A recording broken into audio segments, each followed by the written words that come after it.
पीलीभीत के गांव में डर का साया मंडरा रहा है। 3 हमले, 3 गांव, एक ही शिकार आदमखोर बाघ। जैसे ही खबर फैली कि बाघ ने फिर से हमला किया है, गांव वालों का गुस्सा आसमान छू गया। इस बार उनका कहना था कि अब शव नहीं देंगे, अब आर पार होगा। सैकड़ों की भीड़, पुलिस से भिड़ती आंखें और गुस्से में तने चेहरों के बीच जिलाधिकारी ज्ञानेंद्र सिंह और पुलिस अधीक्षक अभिषेक यादव को खुद गांव पहुंचकर लोगों को समझाना पड़ा। लेकिन गांव वालों का साफ कहना था कि जब तक बाघ नहीं पकड़ा जाएगा, हम पीछे नहीं हटेंगे।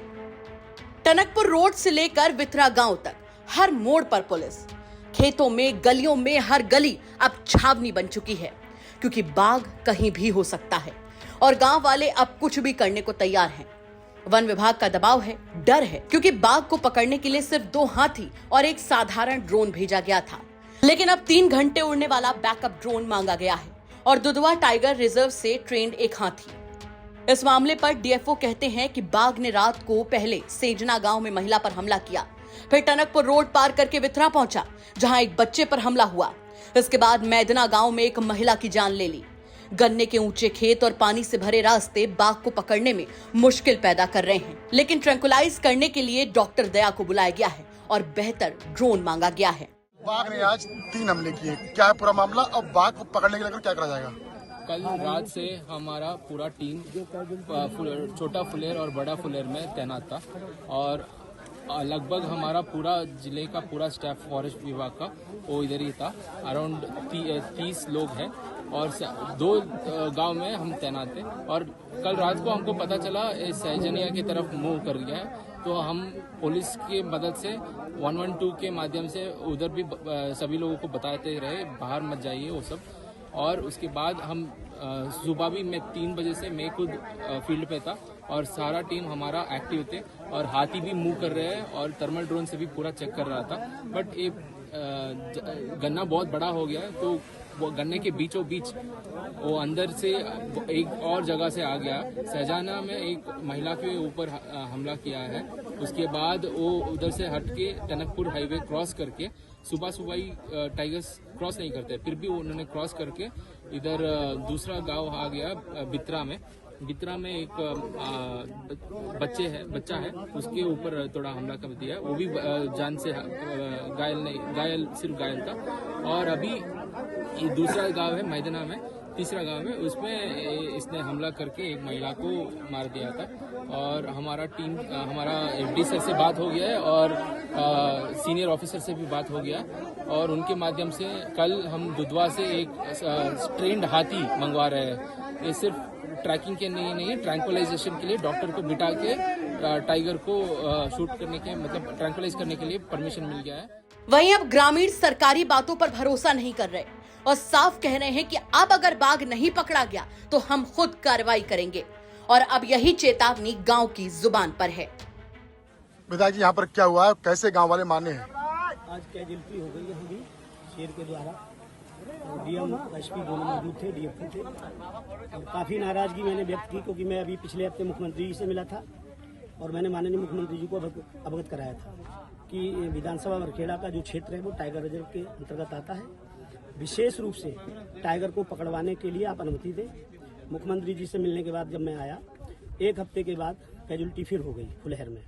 परसों मैंने डीएम से बात की, मैंने कहा कि आप लोगों ने संज्ञान में नहीं लिया, अगर जिम्मेदारी पूर्वक करते तो आज कैजुअल्टी नहीं होती। मैं रात को ही फिर चला गया लखनऊ, वन मंत्री से मिला परसों, मिलकर के प्रमुख सचिव से मिला, दोनों से आदेश करवाए पकड़वाने के।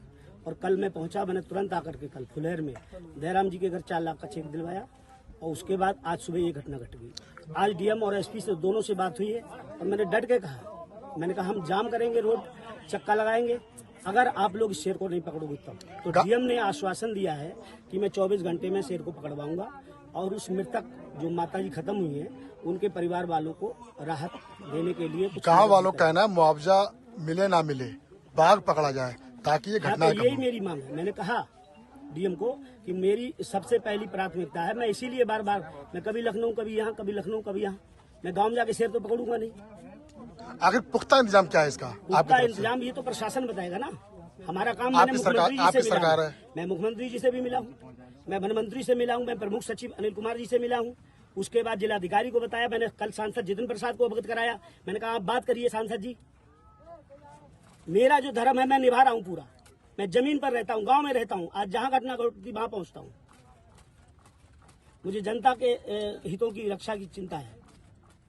खैर, ये कहानी सिर्फ एक बाघ की नहीं, ये उस संघर्ष की कहानी है जिसमें इंसान और जानवर आमने सामने हैं और प्रशासन सिर्फ वादों में उलझा है। जब तक बाघ पकड़ा नहीं जाता, तब तक पीलीभीत की गलियां छावनी बनी रहेंगी। उत्तर प्रदेश का पीलीभीत एक बार फिर दहशत में आ गया है। दहशत है बाघ की। बाघ ने आज सुबह 6 बजे से लेकर अब तक 3 लोगों पर हमला किया है, जिसमें एक महिला की मौत हो गई है। बाघ यहाँ से 5 किलोमीटर पहले एक गांव में जाता है, वहाँ पर एक महिला पर हमला करता है। वो महिला खेत में काम कर रही होती है, उसके पीठ पर हमला करता है। वहाँ से ये बाघ भागता है, शोर शराबा सुनकर गांव के लोग शोर करते हैं। फिर ये बाघ निकल रहा होता है, तभी रास्ते में कुछ युवक मिलते हैं, कुछ बच्चे मिलती है, उन पर हमला करता है, जिसमें एक युवक घायल होता है, वो भी जिला अस्पताल में भर्ती है। उसके बाद वहाँ से चलता हुआ ये मंडरिया गांव में आ जाता है और ये कुछ ही दूरी पर खेत है, जहाँ पर एक कृष्णा नाम की महिला जो 56 साल की है, वो घास काट रही थी अपने जानवरों के लिए, उस पर बाघ हमला करता है। गांव वाले जो 2 हमले होते हैं उनकी तरफ चले जाते हैं, इस महिला की तरफ कोई ध्यान नहीं देता है। कुछ देर के बाद पता लगता है महिला गायब है। देखते हैं तो खेत पर सब पड़ा होता है। उसके बाद गांव में सब रखकर विरोध किया जाता है। डीएम आते हैं, एसपी आते हैं, विधायक आते हैं, गांव वालों को मनाया जाता है। कई घंटे के बाद गांव वाले मानते हैं और ये अल्टीमेटम दिया जाता है गांव वालों की तरफ से कि 24 घंटे में बाघ पकड़ा जाएगा, क्योंकि बाघ का पकड़ा जाना बहुत जरूरी है, क्योंकि बाघ के मुंह में अब खून लग चुका है। 3 हमले आज कर चुका है, जिसमें एक की मौत हो चुकी है। बाघ को पकड़ने के लिए हाथी, ड्रोन सब इंतजाम कर लिए गए, लेकिन अभी तक बाघ इनके हाथ में नहीं आया है। पीलीभीत के डीएफओ जो है सामाजिक बानिकी के भारत जी, उनसे मेरी बात हुई है। उनका कहना है टीम मेरठ से भी आ रही है और दुधवा से भी आ रही है, तमाम जगह से टीमें आई जा रही हैं और बाघ को 24 घंटे के अंदर पकड़ लेंगे। फिलहाल ये विभाग हर बार कहता है और कुछ ही दिनों के बाद बाघ फिर हमला कर देता है। अब देखना है इस बाघ को कब पकड़ा जाता है। पीलीभीत से सौरभ पांडे की रिपोर्ट, यूपी तक।